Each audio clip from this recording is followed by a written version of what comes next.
అమ్మ ఈ సైడ్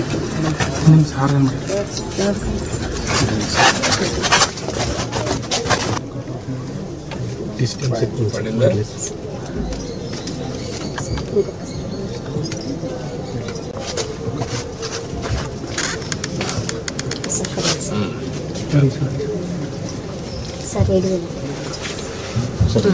కొంచెం అనుకున్నాం సార్. అటు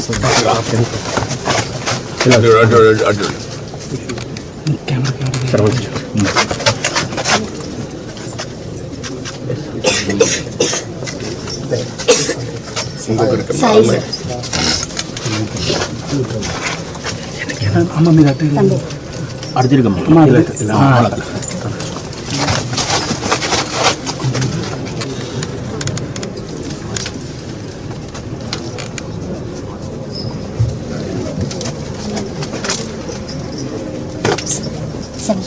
మీరు సార్ సార్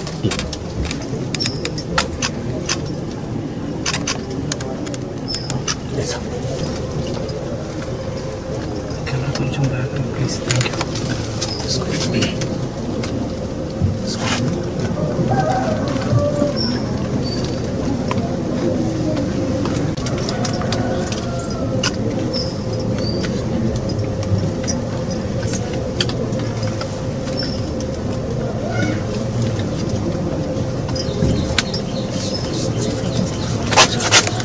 ఇలా చూపించడం కొంచెం ఇట్రండి అమ్మకుండా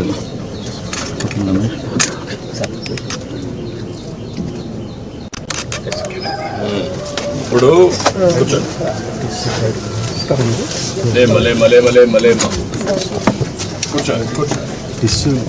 పేదవాళ్ళ కోసమే మనం ఈ పింఛన్ ఇస్తున్నాం. అదే మాదిరిగా సరే మీకు ఇల్లు లేదు, ఇల్లు కట్టేయమంటాం. మీకు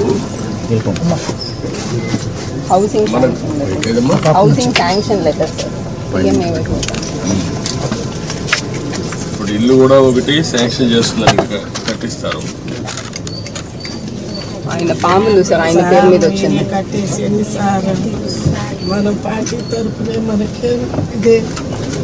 ఇప్పుడు ఇది తీసుకోండి అమ్మా, మీరు సిఆర్డిఏ మీరు కలిసి ఈ ఏరియాలో ఉండే వాళ్ళకి ఇండ్లు ఇలాంటి వాళ్ళకి కొంతమంది కట్టుకోలేని కట్టిండాం.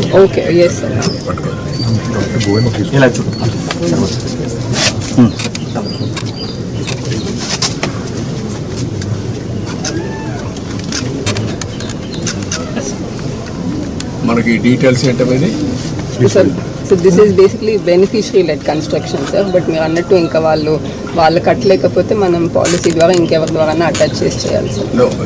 What is the amount 1.8 1.8. నేను ఇల్లు కట్టేయమంటాను, చెప్తాను, కట్టి మీకు ఎట్లా చేయాలో చేస్తాను అన్నట్లు చేపిస్తాం.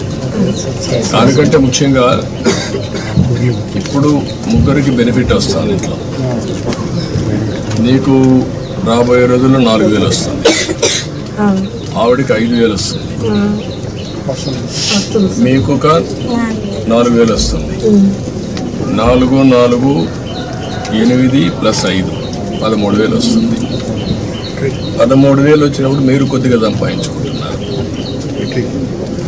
వీళ్ళిద్దరిని చదివించుకొని వాళ్ళకి చదువుకు అవన్నీ ఏం చేయాలో అవన్నీ చేస్తూ ఉంటాం గవర్నమెంట్.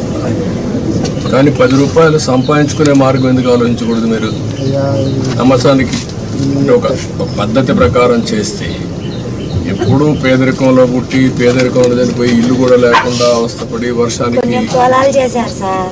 పొలాలు చేసి అవన్నీ అప్పులు పాలయ్యాడు. అప్పులు పాలయ్యితే ఇప్పుడు దాకా తీర్చాము, అయిపోయింది. ఇంక ఇల్లు వేసుకుందామని అనుకుంటే మాకు సామర్థ్యం లేదు సార్, అందుకని ఆగిపోయింది. ఇక్కడ ఎవరైనా మీకు బయట వాళ్ళు ఎవరైనా గైడ్ చేస్తే అటు కదా, నేను ఏమనుకుంటున్నానంటే మీకు ఒక ఆలోచన ఉంటుంది. మీ ఆలోచన రైట్ ఆర్ రాంగా. ఇప్పుడు ఈ అబ్బాయి ఉన్నాడు అనుకోండి, కానిస్టేబుల్ అవుతాను అనుకున్నాడు, పోలీస్ అనుకున్నాడు, వీడు లాయర్ కావాలనుకున్నాడు. ఇవి రెండో అయితే ఇంకొక 5 ఏళ్ళలో 10 ఏళ్లలో వీళ్ళిద్దరు బాగా చదువుకున్నారు అనుకోండి, ఉద్యోగాలు వచ్చాయనుకోండి, వాళ్ళ జీవితాలు స్థిరపడితే మిమ్మల్ని కూడా చూస్తారు. అప్పటి నుంచి మీ జీవితాలు కూడా మారుతాయి. ఇట్లా ఉంటారు అక్కడ. ఇలాంటి ఆలోచనలు కొన్ని మీకు ఇవ్వడానికి నేను కూడా ఆలోచిస్తున్నాను. పెద్ద పెద్ద చదువుకున్న వాళ్ళు ఉన్నారు. పేదవాళ్ళు పేదరికంలోనే పుట్టి తరతరాలుగా మళ్ళా పేదరికం చనిపోవడం కంటే మీకు కూడా డబ్బులు సంపాదించే మార్గం ఎందుకు చూపారు? మీ ఇంటి పక్క ఆయన ఒక ఆయన ఉన్నారు, పెద్ద ఇల్లు కూడా. మీరు ఇక్కడే ఉన్నారు. వాళ్ళు చిన్నప్పుడు మీ మారిగానే ఉన్నారు, కొంచెం ముందు ఉన్నారు. వాళ్ళు ముందుకు పోతున్నారు, మీరు ఇక్కడే ఉండిపోతున్నారు. ఏంటి కారణం? మీ ఆలోచన విధానం కదా. పొలం చాకరీ చేసి పొలంలో ఇది చేసి అంతలోకి అల్లుడు చనిపోయి ఆ ప్రేమను చేసి మీరే కాకుండా మీ కులంలో అందరికీ బాధలు ఉన్నాయి కదా. అటు ఇటు అందరికీ ఉన్నాయా? అందరికీ ఉన్నాయి కదా. ఈ ఊర్లో రెడ్డిస్ ఉన్నారు, లేకపోతే వేరే ఏ కులాలు ఉన్నారు ఈ ఊర్లో? రెడ్లు, కమ్మోరు, యాదవులు, శాఖలు, లంబాడీలు, మాదిగోళ్ళు, మాలోళ్ళు. ఇప్పుడు రెడ్లు బాగున్నారు కదా, కమ్మోళ్ళు బాగున్నారు కదా, తర్వాత యాదవులు బాగున్నారు కదా. బాగలేని ఎవరు? మీరే కదా. ఎందుకు? కారణం ఏంటి? కారణం అంటే ఇంక పొలాలు చేసుకుని కాదమ్మా, మీ ఆలోచన. నేను అందుకే మీలో మార్పు తీసుకురావుతాను. వాళ్ళ మారిగా మీరు ఆలోచించాలి. ఇప్పుడు వాళ్ళు పొలం చేస్తారు, కానీ వాళ్ళకు జీవితంలో ఆస్తులు వచ్చాయి. వాళ్ళ తండ్రి తాతో 1 ఎకరా 2 ఎకరాలు 5 ఎకరాల భూమి ఇచ్చాడు, మీకు అవి లేవు. కానీ మీ కష్టార్జితంతో మీరు బతుకుతున్నారు. ఒక్కసారి పిల్లల్ని బాగా చదివించారనుకో, మీ జీవితాలు మారు.